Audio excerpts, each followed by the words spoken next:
Sangsin Perma. Ngobrol bareng Sanggar Sinau Permata Masa.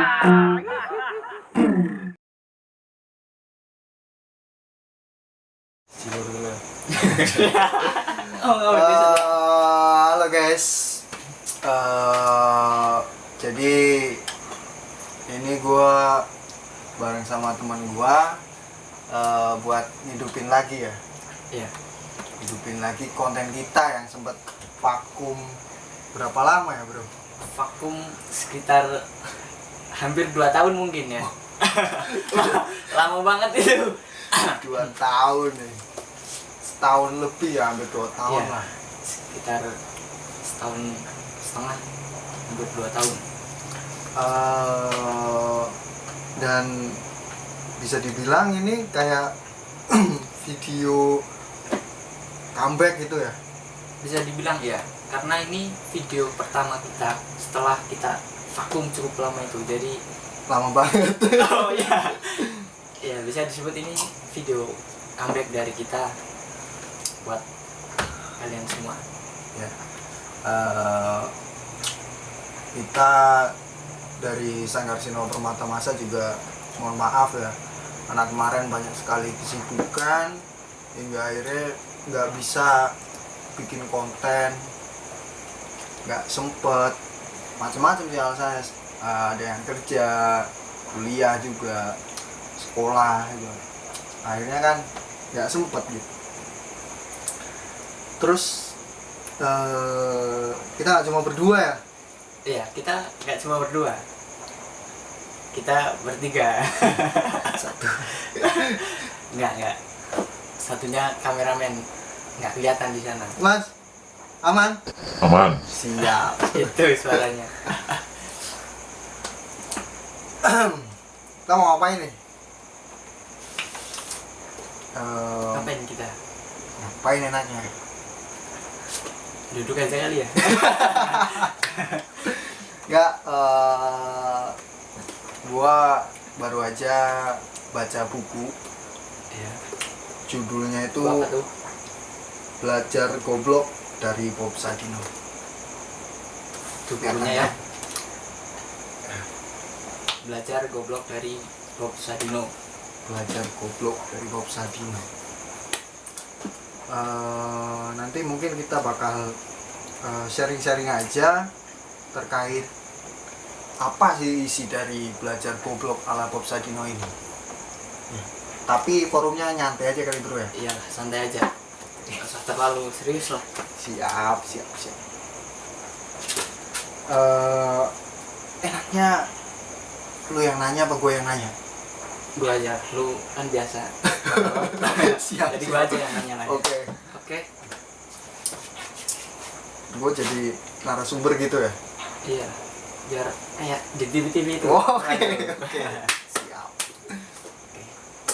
Belajar goblok dari Bob Sadino. Ini menarik sih menurut gua. Dari judulnya Belajar Goblok. Soalnya lazimnya belajar itu untuk pintar. Tapi di sini belajar goblok. Gimana? Coba pandangannya mengenai judulnya Belajar Goblok. Wow. Santai. Belajar Goblok ya. Yang gua udah baca terkait kenapa kok judulnya Belajar Goblok itu sebenarnya dari statement si Bob Sadino ini itu mengarah pada hal-hal yang memang bersifat apa ya, kayak kita digiring untuk menjadi seorang wirausahawan sukses itu nggak butuh yang namanya pinter di sekolah-sekolah formal kayak di SMA, kemudian di bangku kuliah S1, S2 dan S-Gosrok gitu. Itu nggak butuh. Nggak butuh IPK tinggi, nggak butuh nilai yang tinggi itu untuk menjadi seorang wirausahawan yang sukses. Itu sih kalau saya baca dari isinya. Tadi lu bilang dari statement dari Bob Sadino ini, kemudian yang paling apa ya, statement yang seperti apa yang kemudian menjadikan adanya buku ini? Banyak sih. Salah satunya yang paling menarik adalah yang barusan aja gue bilang, kata Bob Sadino itu, orang kalau ingin menjadi seorang bisnisman atau wirausahawan yang sukses itu tidak perlu yang namanya pinter di sekolah, kemudian punya IPK yang tinggi, karena menurut beliau nilai yang bagus itu akan berpeluang, punya potensi besar untuk si seseorang itu diterima menjadi seorang karyawan di sebuah perusahaan, di perusahaan manapun. Itu kalau kita nilainya tinggi, kemudian IPK kita bagus, itu kan peluang diterima kerjanya itu gampang. Ya, cukup masuk akal sih ya. Manuk akal. Oh, manuk akal ya. Iya. Cukup manuk akal sih. Ya. Statement dari Bob Sadino ini. Tapi Gini bro, gimana tuh? jadi di dalam buku ini juga diceritakan, katanya kalau kita nilainya jelek, kalau kita IPK-nya di bawah 3 lah, itu seseorang bakal dipaksa buat menjalani hidup yang mungkin agak sulit ya, terjal gitu jalur.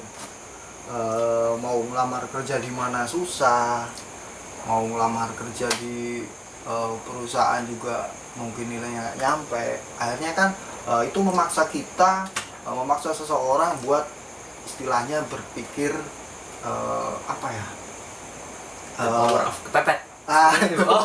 kepepet, betul. Kepepet. Iya.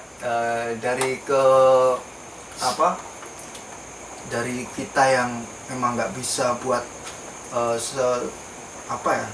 dari kita yang nggak bisa kerja di mana-mana, kita ngelamar kerja di mana nggak diterima, akhirnya kita kepepet itu.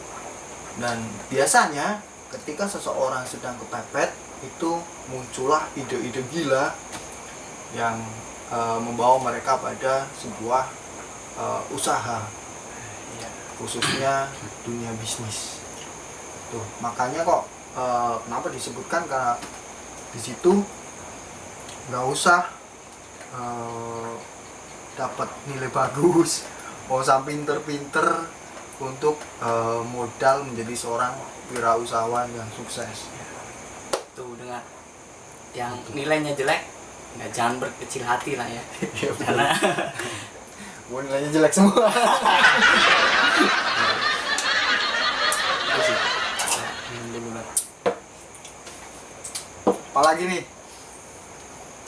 Dari tadi kita ngomongin soal Bob Sadino, tapi mungkin banyak yang belum tahu Bob Sadino itu siapa sih, latar belakangnya seperti apa sih, masa kecilnya, masa lalunya, kemudian apa latar belakang keluarganya itu seperti apa sih? Itu ya, mungkin buku ini sudah familiar ya di kalangan teman-teman semua, tapi mungkin juga ada yang belum sempat baca atau malas baca. Jadi dari buku ini, Bob Sadino itu seorang figur wirausahawan, bisa dikatakan popularitasnya itu di Indonesia itu sangat luas ya. Dia terkenal banget, mungkin lebih terkenal dari lu. Ya kenal sih Bang. Ya,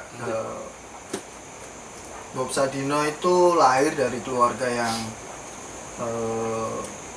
sederhana, bisa dikatakan sederhana lah. Ayah sama ibunya itu, ayahnya seorang guru dan dia berasal dari Jawa kalau nggak salah. Jadi si Bob Sadino itu keturunan Jawa Sumatera. Jawa, Sumatera. Jawa Sumatera.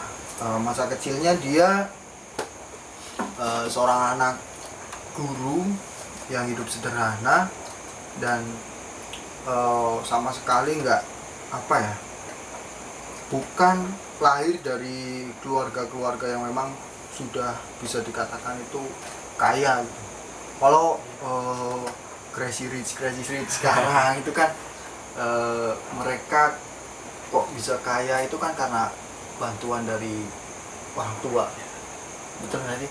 Benar, mereka punya privilege, orang Iya. tua kayak gitu. Bisa dibilang seperti itu. Kalau si Bob Sadino itu enggak, dia berasal dari keluarga yang biasa aja. Jadi kenapa kok saya tertarik baca buku ini itu karena itu dia emang benar-benar berjuang, nggak langsung start. Dia itu benar-benar emang dari nol, nggak start dari kalau skala 1 sampai 100 dia start dari 90 gitu kan. Itu karena memang dia lahir di keluarga yang biasa aja, jadi dia memang benar-benar berjuang. Dia sekolah itu sampai SMA, kemudian setelah lulus SMA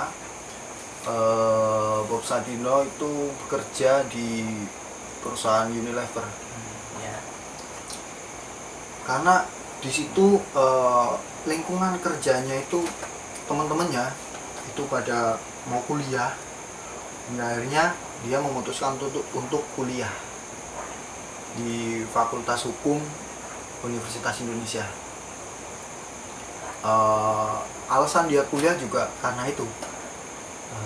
Teman-temannya bilang, ayo kuliah yuk. Terus dia karena dia bingung, ngapain ya? Kuliah aja deh, kuliah. Ya, kasut nih si Bob Sadino ini. Iya.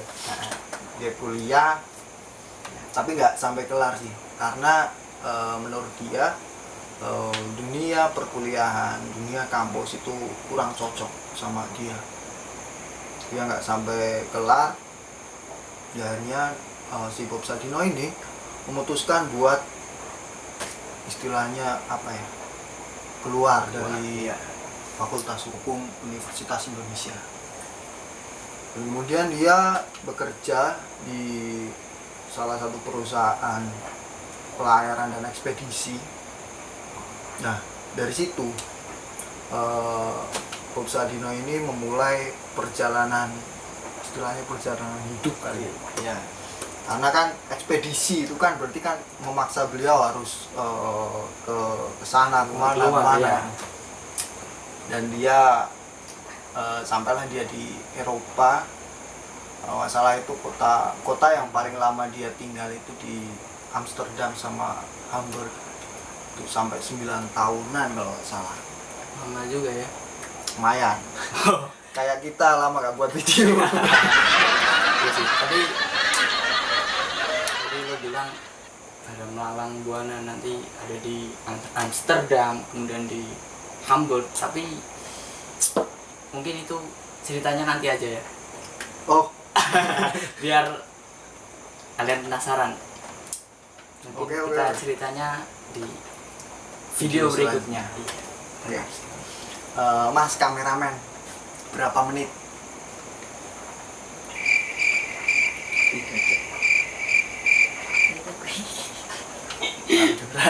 Anjir. Oh. Menit lo. Nanti di-cut. Siap. Gimana? Mau udahan aja kok? Mungkin kata-kata terakhir deh, kata-kata terakhir Pak. Kata-kata Untuk terakhir video inilah. Untuk video ini ya. Ya, video ini aja. Jadi buat teman-teman itu adalah pembahasan kita terkait pembahasan awal kita terkait buku Belajar Goblok dari Bob Sadino. Tanpa tujuan, tanpa rencana, tanpa harapan. Masih banyak hal-hal yang belum kita bahas, belum kita ulik lebih dalam terkait isi dari buku ini. Karena menurut lu itu itu bisa disambung di video selanjutnya ya udah deh ya. Kita udahan aja kali ya. Udahlah, males, Udah, capek. udah yuk. Udah, bye. Gitu aja. Ngobar Sangsin Perma. Ngobrol bareng Sanggar Sinau Permata Masa.